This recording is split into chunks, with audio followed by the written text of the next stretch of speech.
Hello, and welcome to Season 6, Episode 8 of the Virtual Coffee Podcast. I'm Becca, and this is a podcast that features members of the Virtual Coffee community. Virtual Coffee is an intimate group of developers at all stages of their coding journey, and they're here on this podcast sharing their stories and what they've learned. And we're here to share it with you. Here with me today is my co-host, Dan. What up, Beck? How's it going? It's going all right. How's it going with you? It's going great. We just finished recording with Shelley McHardy. She's a front-end developer at Rightpoint. Shelley transitioned from being a high school chemistry teacher to her current role a couple years ago, I think around when COVID started, which is when a lot of, I think, transitions happened. And she shared with us her journey, learning about coding and doing some a boot camp and collab lab. And then we talked a lot about the interview process as well. Yeah, she had a lot of really great points about how to navigate that interview process and shared really candidly about how hard it could be. And I really appreciated that she was open with that because I think that, we talk about how great it is to get into tech and we don't talk enough about how difficult it is. And sharing these stories can really help to empower other people as they go through that journey as well. Yeah, I agree. I like hearing about these journeys, and you start. We've talked to a few people who've had these sort of long and kind of hard interview processes, and you start to hear some of the similar things happening across all of the interview process. And so it was interesting to hear her thoughts about that. And we talked a little bit at the end about the state of the interview process in the tech world, and maybe how we can try to improve it a little bit down the line. Yeah. If you have any ideas for that, leave us a comment. Leave us a comment on Twitter. Twitter would be a good place to do it. or on the podcast episode. Wherever they're listening. Oh, like a review? Well, you can leave a review with a comment about. Yeah, but you have to do a review. Well, we also like reviews. We love reviews. Well, definitely give us reviews. Give us a review. In your review, tell us how to fix the interview process as well. Mm-hmm. Yeah, we'll read those for sure. And hit us up on Twitter, Virtual Coffee IO. Yeah. Also, other places, I'm sure. Lots of places. We're around. Listen to the end of the episode for all of the different places that we've listed that you can contact us at. But if you want to hear the rest of this episode, you should definitely listen. And we're going to start this episode of the podcast like we start every other Virtual Coffee podcast episode and how we start every Virtual Coffee. We introduce ourselves with our name, where we're from, what we do, and a random check-in question. So we hope you enjoy this episode. That was a great segue. It's my one and only talent. You are very good at segues.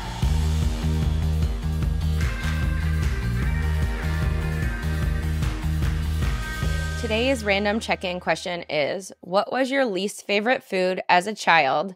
Do you still hate it or do you love it now? My name is Becca.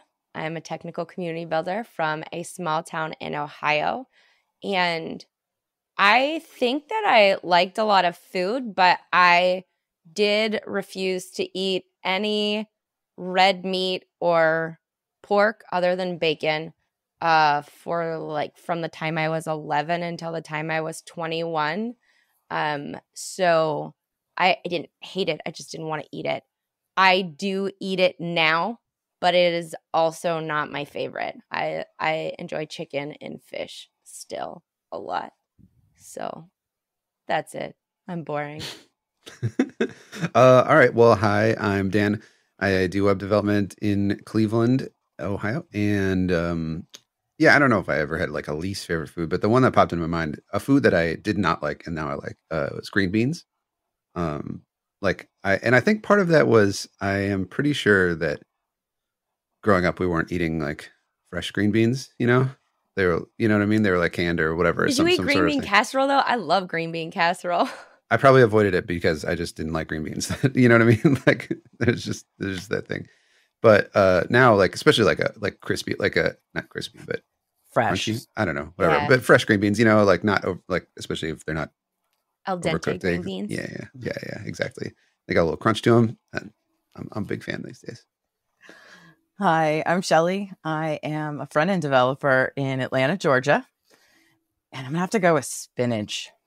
And again, just like your canned green beans, Dan, my mom used to do disgusting things to spinach, and it was not edible. Yeah. Like just awful. She told a story. I don't remember it anymore, but she still does vividly that the dog would eat anything. And so she mixed up a bunch of cooked spinach with dog food and said, if the dog eats it, you guys have to eat it. And we said, deal. The dog picked around the cooked spinach and just ate all the kibble. And we never had to eat cooked spinach again. That's hilarious. Which I love now. I mean, like sag paneer and stuff, if it's cooked well, not just smush. Right. It's like the spinach. Somebody at Virtual Coffee, I think on Tuesday, was talking about how they used to eat canned spinach with a little bit of salt on it. I was like, ugh. Oh, no. Yeah. That's the kind of thing that like the maybe previous generation or whatever would eat. Yeah. Or like, I just remember the Popeye, cartoon, and there was always a can, and it just came out in like a mush, like, and he would just like slurp it down. That's what I think of when I think of that like.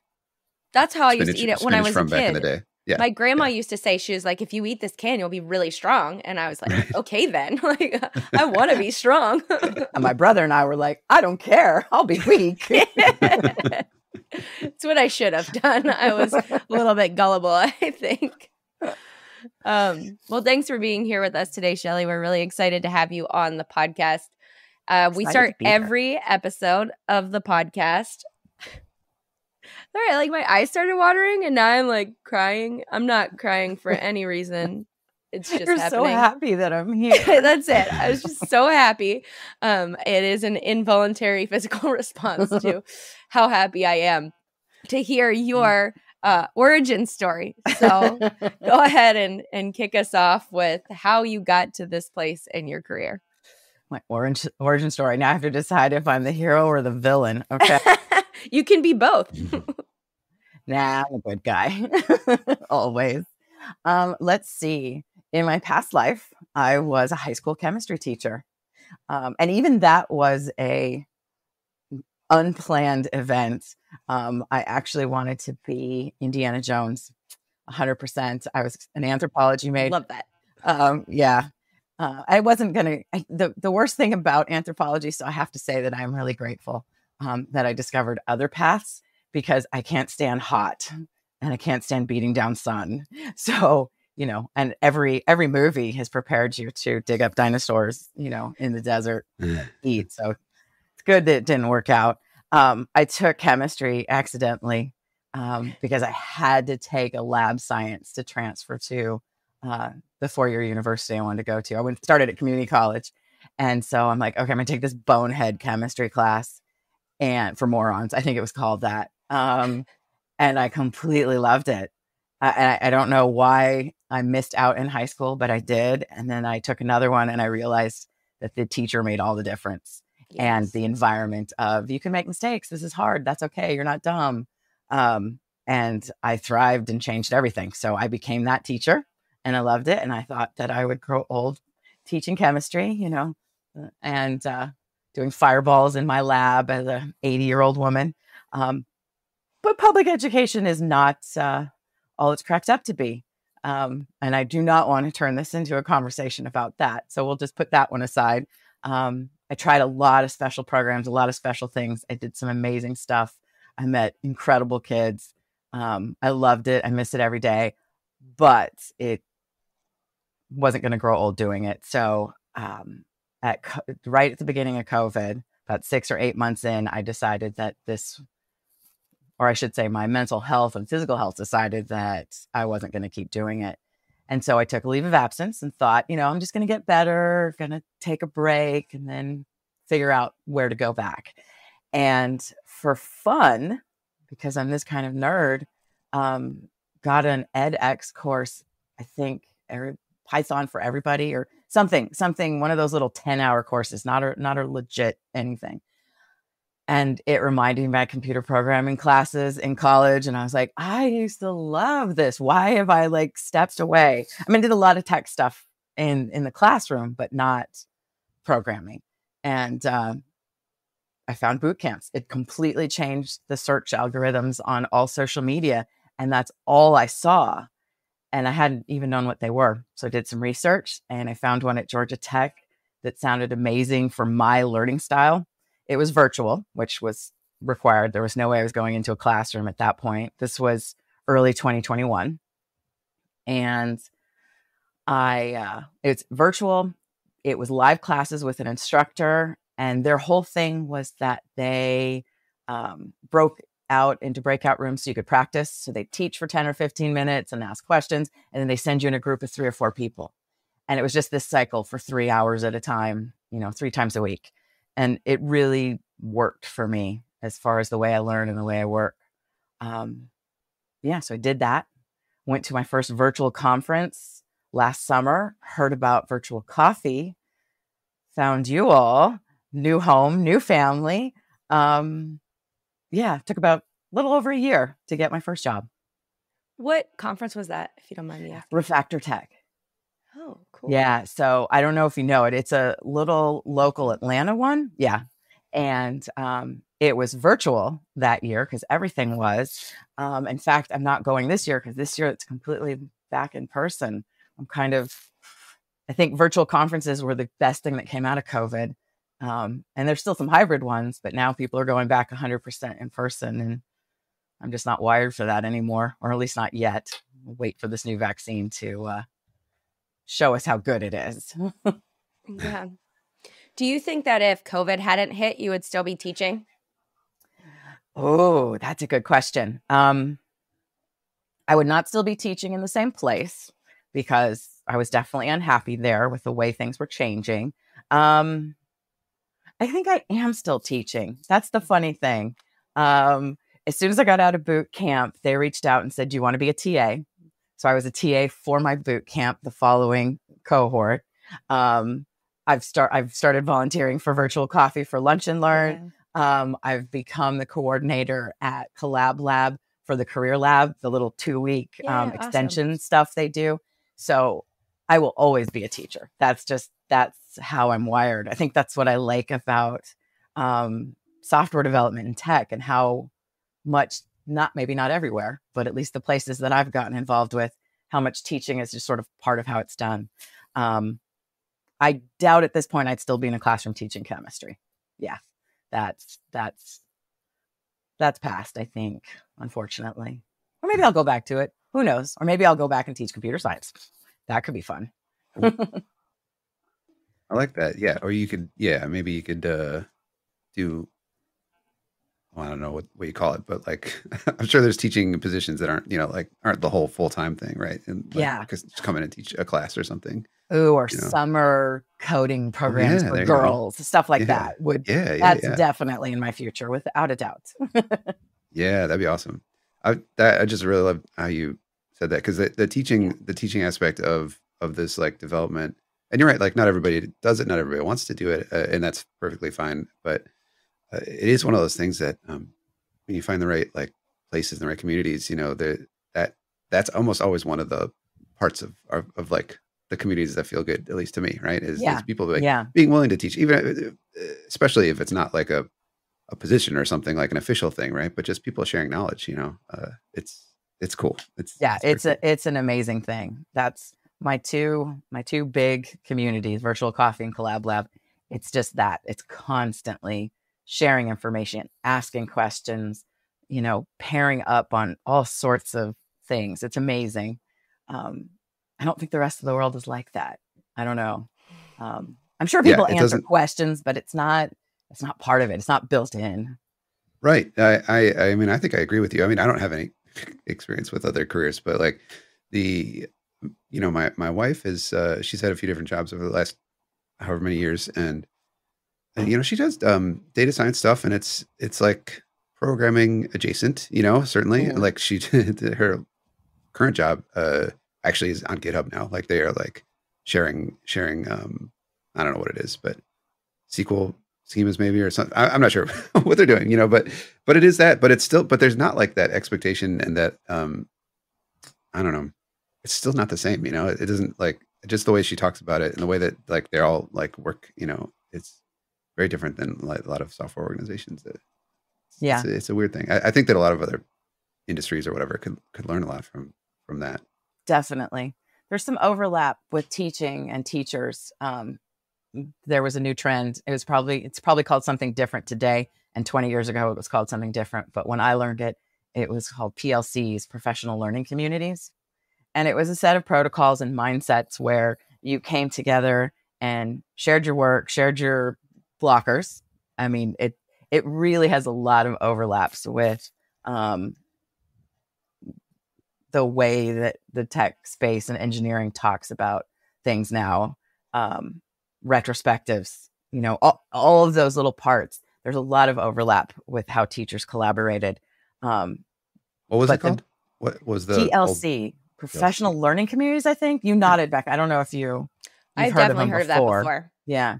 I'm sure they call it something different now because that's kind of how the education industry works is, put a new label on it every 10 years. I guess a lot of industries are like that. Yeah. Rebrand it, call it something new. It's everybody's favorite thing. It was really funny when I first started teaching. That's what veterans would tell me of like, yeah, we've seen it all. There's nothing new. And I was gung-ho and like, no, this is new. I love this. This is brand new. You've never seen anything like it before. And then I turned into that person of like, yeah, we've seen it all before.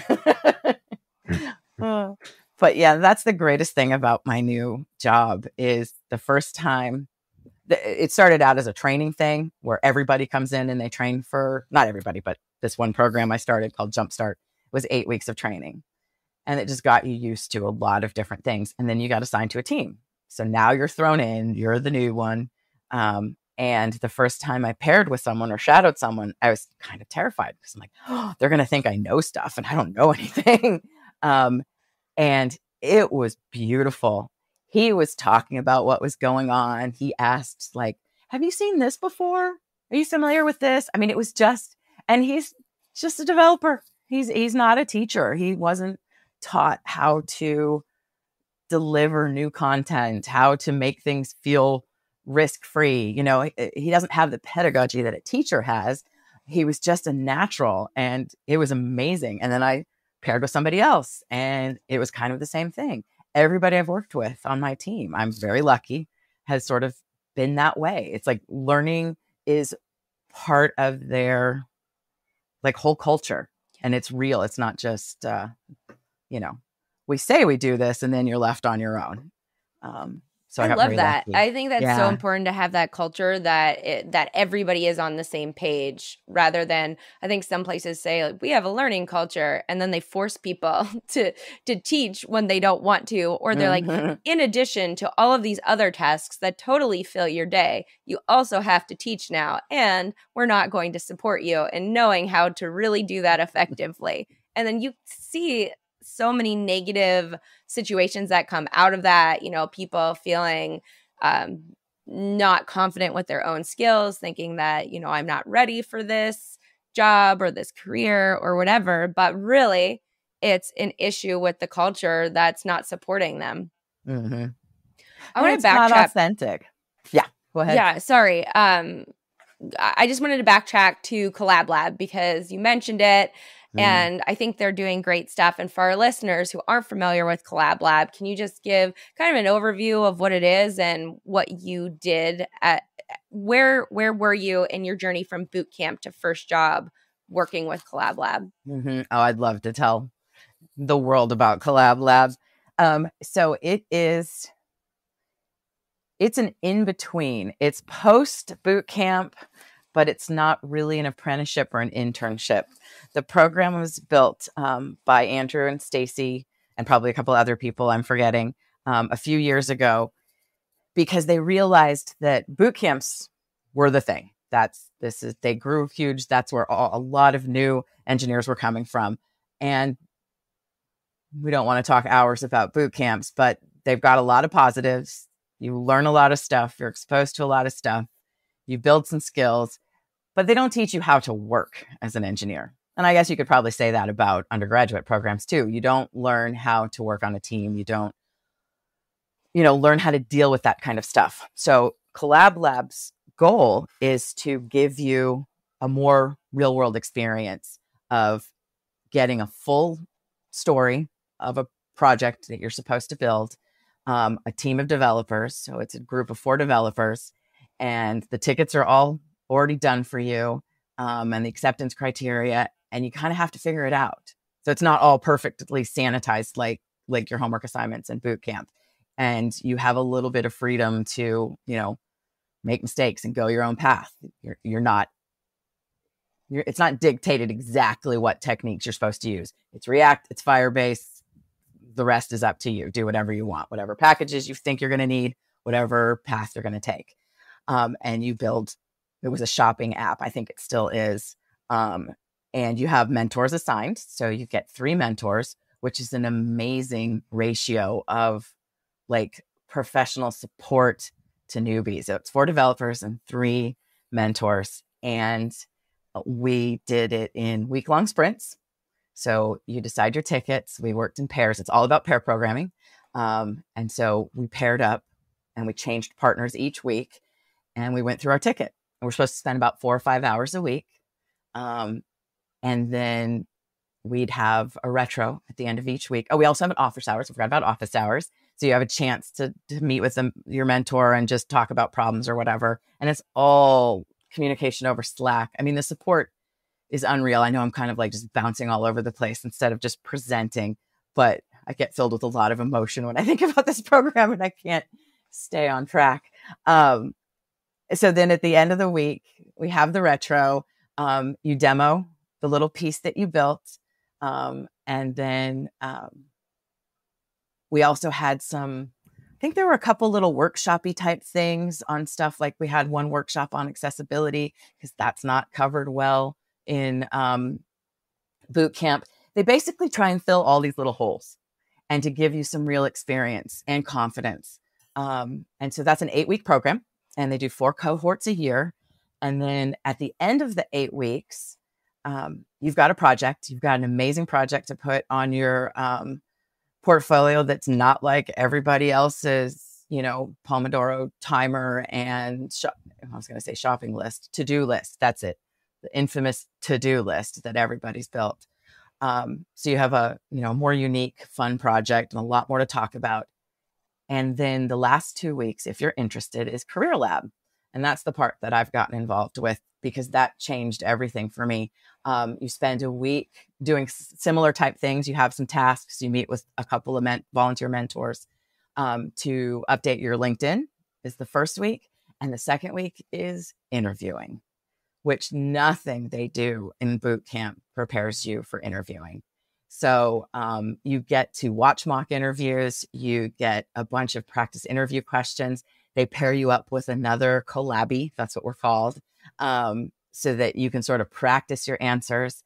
And then you do 2 practice interviews, a behavioral and a tech interview. There's even a tech project that you build and then go into the interview to present what you did. So it's much more realistic. And tech interviews were my killer thing. I had several of them before and after and during Collab Lab, and that's where I tanked. My brain would shut down. I could not. I couldn't code anymore. It's like I knew nothing. And it was just awful experience. And so I kept doing it because everyone told me that's what it was going to be like, and I kept pushing through. But I never got better at them. There were a couple of good ones because the interviewers treated it like pair programming, but mostly it was some dude sitting back in dead silence watching me burn. And I just don't respond well to that. So when we went through Career Lab, they kind of showed us how to tell our story, how to lead the interview a little bit, to say the things we wanted to say, where to take chances, stuff like that. And I had an interview about 3 or 4 weeks after, I think, the Career Lab with my current employer. And I channeled the whole thing. I'm just like, I'm going to do this way. And it was phenomenal. It was like magic. I felt great. I did fantastic. Every question he asked, I understood and could answer. I felt really, really good. And I had a couple other good interviews too. So I ended up getting 2 offers. Yay. Yeah. And so I got to choose. That was the craziest thing. After a year of, fingernail biting, I got 2 offers in a week and got to pick the one that I liked the best. That's really awesome. And we were chatting a little bit before we started recording about the difference between interviewing and preparing for a job in tech versus other careers and how it is so different. Can you talk a little bit more about that? Sure. The biggest difference is how many rounds of interviews, I think, because I've had a lot of teaching interviews. Before I was a teacher, I had all kinds of weird jobs all over the place in different industries. And it was typically one interview, possibly a second. Mm-hmm. But I feel like every job I've gotten, I think, was one interview. They saw your resume, they chatted with you on the phone for a few minutes. You sat face to face for half an hour, and maybe you didn't get the offer right then. Maybe they slept on it, but you didn't get called in again and again and again. You don't have to perform. Perform, that's the right word. You don't have to perform live. And it's funny because I'm a teacher. I'm used to performing live. That's what I do. But in something I'm an expert in. Yep. Give me an interview for a teaching job today. I haven't done it in 2 years, but I guarantee I'll knock everyone else out of the water. But I'm a newbie. I'm a beginner. I'm a novice. I love it. I love it when something works. I think JavaScript is loads of fun. But I don't know it like that. So you ask me something live and I choke. So many rounds of that is traumatizing. I don't know any other word for it. Like the first couple of rounds are fine. And the behavioral interviews, I always did fine. Yeah. But as soon as it started getting technical, it's like, I don't know this well enough to be tested. And it's a test. Really a test. That's a good point. I think there was one role I interviewed for where I went through 6 interviews and then didn't get the job. And I was like, oh, wow. That was really, really intense. But you're right. I've never had that anywhere else. I think tops, I've had 3 interviews for something, and the last was probably more of a compensation interview, talking through that kind of stuff. But the process is, and it seems pretty standard, that you just continually go through these rounds, and it does get really intense and stressful. And I remember somebody on Twitter early in my career calling it soul crushing, and I thought, well, it can't be that bad. Sounds pretty and then dramatic. when I had oh yeah, it is that bad. Like it's really exhausting. And it's especially, mentioning that you had different kinds of interviews, like where some people would just sit back and like stare at you. And, I don't know how they expect people to perform in that situation when you're already nervous. I think that you should be doing your best to support the person on the other side of the screen so you can see how they perform at their best. Because you're not going to be in that situation most days where it's awful and somebody is really putting the pressure on you. Someone described it to me as hazing, and that clicked. So, and there are, I had both experiences. There were definitely people who were interviewing so that I could show my best. Definitely. And then we would just reach a point where I, maxed out my knowledge, and me personally didn't handle that well. And some people told me that that's part of it too. Like, how do you respond when you don't know what to do? And even then it's so artificial, because it's like, if I don't know what to do, I'm going to send you a message, call you, whatever, and go, hey, I can't figure this out. But you don't feel comfortable doing that with a complete stranger when a job is on the line. So yeah, I definitely have likened it to PTSD and all sorts of traumatic stuff when I finally signed the contract and it was official and done, and I wasn't going to start for about 5 weeks. that's another thing that's really different in tech too, that you might not start for weeks and weeks because they just have their onboarding schedule or whatever. I collapsed. I just stopped doing anything. And I gave myself permission to. I was like, this was the craziest ride ever. And it's funny. Everyone's like, oh, it's a full-time job to get a job. It's maybe not full-time, but the stress and the psychic energy involved is exhausting as working 40 or 60 hours a week. There's no doubt about it. And there's a lot of when it rains, it pours. I had 1 week where I was juggling, I think 5 or 6 applications, all in different places. Like one was make the perfect, cover letter, all the way to this is the final tech interview and you're going to present something that you've built over the course of a week. Like just, it was nuts. So yeah, that is kind of like a full-time job. But I always try and encourage people to take time off in between jobs and starting their new job. And a lot of it's for that reason, because it's important to get kind of healthy habits set up, especially if you're working from home.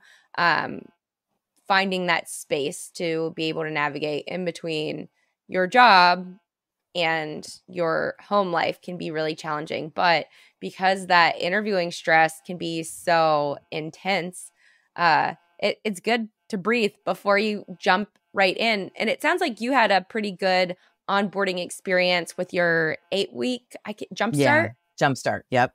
That sounds really great, rather than just being thrown into, all right, here's some work, now do it, which can be equally stressful because you don't know how to communicate or what the process for things is. And it sounds like Jumpstart helped to establish good paths of communication. Yeah, it's an amazing program, and it is a program. It's something that Rightpoint, that's my company, developed like 3 or 4 years ago. So they've had, about 8 cohorts at this point. And they've found that it's just a really good way to bring in new engineers, junior level that don't know anything. So we're all either boot camp grads or recent grads. There were a couple of computer science grads too.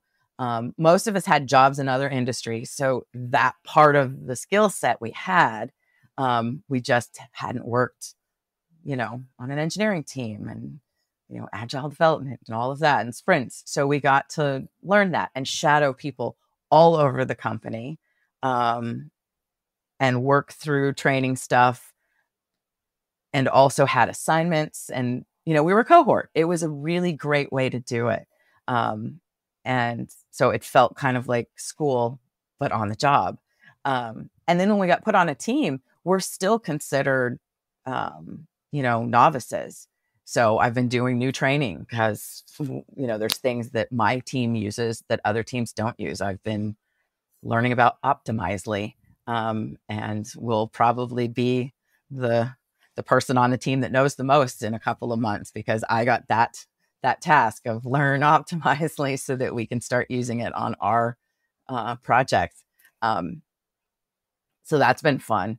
And it's been great. Actually, you caught me at a really, really good week. I have to brag for a minute. Do it. I haven't shared this in tech spaces yet. Today's Thursday. So on Tuesday, I put in my first PR as a professional engineer. Yay. And it's only gotten reviewed and approved once. It's not merged yet.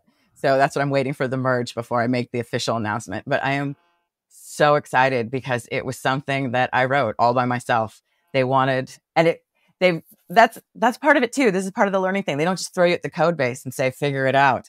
The first task I was given was, there's something that they do manually every time that's tedious copying and pasting of translations, because we're a global company. So every time we launch a site, it's the same site for a different country or language. Everything has to be translated. Every single button, everything, description has to have a new translation.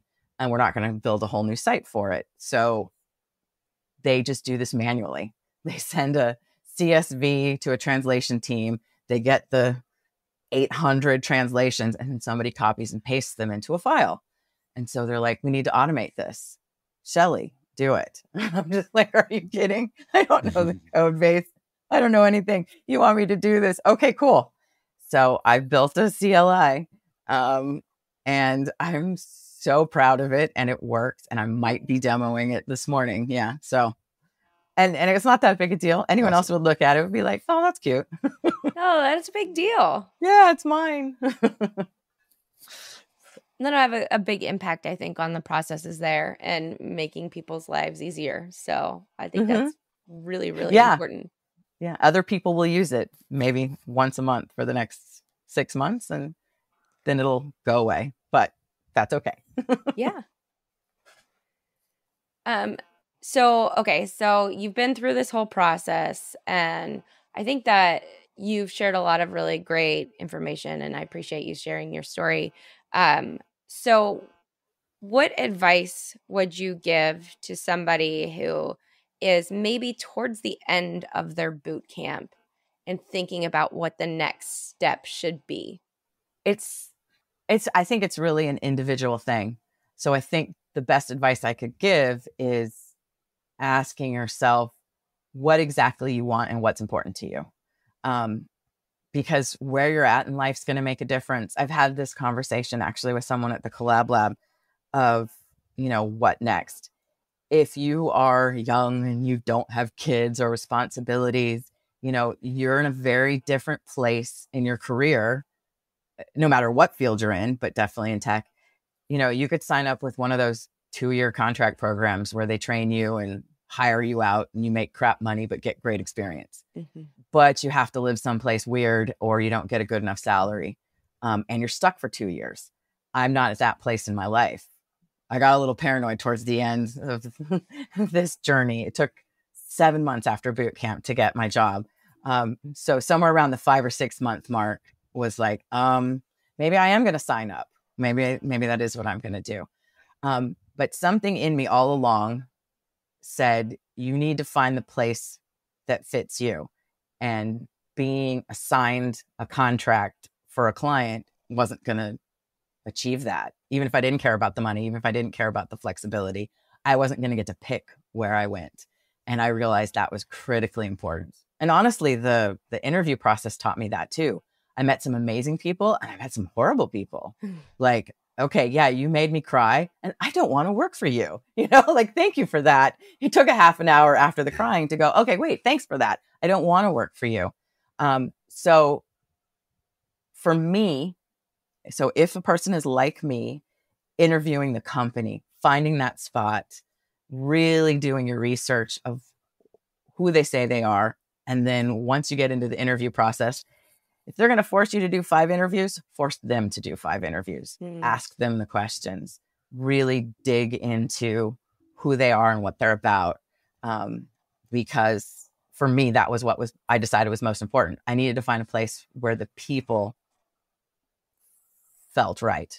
The product would be nice too. I ended up in e-commerce. That's not a thing I ever would have predicted at all. I'm all about education and nonprofit and whatever. And I love these people. I mean, they're amazing. And it just so happens that commerce is their thing. So now commerce is my thing until the next thing comes around. But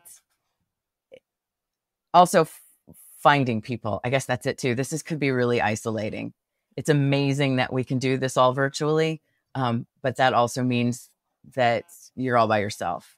So you have to find communities. You have to find other people that are in the same boat as you. That's why Collab Lab was so good, because it's filled with people that are looking for their first role or just found their first role or are there to support people finding their first role. That's the entire focus. And in a really loving, supportive, fun way, not a commercial way, the way the career services in boot camp are, where they're just, we're going to get you a job, so apply to 800 things. But honestly, that works for some people too. The numbers game of applying to every single thing and hoping something sticks. I got turned off of that really, really quick. So I just got really picky and choosy. I had my schedule. Got to find one or two things, three things a week that really mean something and apply to them. And cover letters. Cover letters, cover letters, cover letters. I don't care what anyone says, they make a difference. I love cover letters. And if they don't make a difference, then you don't need to work there. That advice about getting picky about things, you're not the first person on the podcast to have that advice, and I think it makes a lot of sense to me. You can get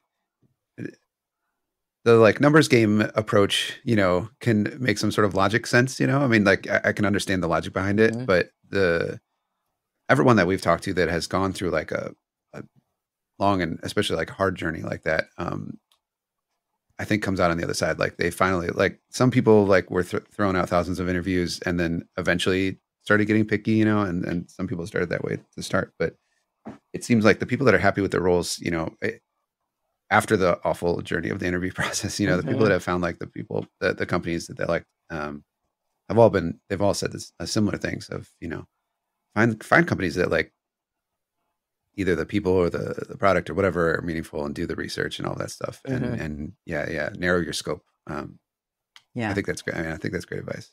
I mean, it's tough. It's big risk because, it's really expensive to be unemployed. And if, God forbid, you're actually working a job while trying to find a job, I couldn't even imagine that. I was very, very, very lucky that, my wife had health insurance and I had savings. So I could work a part-time TA job and do just fine for 7 months. And I know not everyone can do that. And it might take more than 7 months. I think I also got really lucky. But yeah, I'm really, really glad that I was picky, that I kept telling myself that's what I needed to do. And there was always a little voice going, you're being stupid, just get a job. This is not real. You're not going to be able to find the right job this way. And then it worked. So not very scientific, but I'm going to say, yes, do it that way. Yeah. I think, that point that you made about having support behind you is really important, especially to new folks who are coming into tech, because I think that there's often these promises that tech is this gold mine and you're going to find a great job and a great career and it will, help you with your life situation. So we see so many career changers and then they're doing this thing where they do have 7 months and they can't find a job. And so I think it's really important that we talk openly about, like, it's hard, first of all. You're going to have to go through this really rigorous interview process. And then after that, you might not get a job. So you need to plan on taking, I would say, at least 6 months to look for a job. And then also, I think that it can really impact relationships with the people who are close to you, because they're supporting you as you're going through this situation. And I've seen relationships break up because the partner says, oh yeah, I am totally supportive and I am here for you, but without really understanding how stressful the situation can be. And hey, I'm really sorry, but I'm going to have to put in 4 more hours tonight because I've got to get this take-home test done so I can go to this job interview. And I know, my husband, Jesse, was a career transitioner before I was into tech. And at the time, I didn't understand it. He was like, going to work and then coming home like, oh, I've got to do free code camp and all this stuff. I'm like, dude, I've been with the kids all day. Yeah. And then once I came into tech, it all made a lot more sense. Like, oh, now I understand this, but I wasn't prepared for that in terms of like being a supportive partner and knowing where that would get us as a family. And like, this is a long-term investment, but it's going to be hard. Yeah. My wife said something. It was a couple of weeks after I got the job, before I started. And, one of those heartfelt moments. And she's like, you're incredibly strong. And I'm like, what are you talking about? I'm just like, I cry so much, or whatever. And she's like, the last 7 months, you worked so hard and it was so uncomfortable and so painful and so traumatic and so emotional and just, all of these things. And she goes, besides the fact you chucked everything and learned this new thing, like you put it all out there. And I was like, oh gosh, you're right. I guess I am. yeah, I don't think anyone can get just how hard it is. And I'm sure lots of career transitions are tough. But yeah, this particular one comes with a huge amount of hype and fanfare, and the slog is not something, you're necessarily prepared for. Oh, and the rejection. Oh, goodness. I've never been rejected for so many things.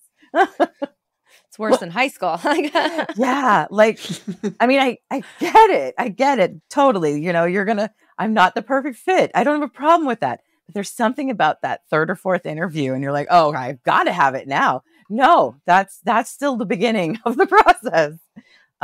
Because there were a lot of times where I made to the third or fourth step and then didn't go further. So yeah, I was invited to apply for 2 positions a while back, and I didn't get either of those positions. And they also had really long interview processes. And I was talking to a partner who owns a consultancy afterwards, and just saying this was really tough. He's like, yeah, it's really mind blowing that you didn't get either of those. Yeah, it is. Like, they're like, well, it came down between you and one other person. I'm like, well, that's great. But oh yeah, I got one of those. Actually, I got the form letter email that said it came down to one other person, and he actually put a PS at the end, and I could read between the lines. He wanted me, but somebody else or whatever wanted the other person. So it was really clear. And it said something like, if you ever need mentorship, reach out. I mean, and again, cool. It was that reminder of just how good parts of this industry and community are. Mm-hmm. Like that mentorship's built in. Not always perfectly, but that was like a totally normal thing for him to offer. And from my perspective, coming in, that's so generous that this is a person you interviewed. You spent an hour and a half with them, and you're offering to have coffee, meet up with them and help them in their career. Like that's just crazy, but also wonderful. Yeah. So thinking about it from the other side, like I haven't hired a lot of people, but again, my wife has gone through the hiring process a fair number of times over the last year or two. And she's had those same struggles. Like she really loves a person and, somebody else, whatever. And it's hard on them. Like it's hard on everybody. Like the whole process is just hard, like, and that doesn't, I don't think probably make it easier to feel like to accept the rejections, but it's just like, this whole process is just a nightmare, like, I don't know what we could do to fix it, but like, it's so hard. It's so like emotionally fraught, I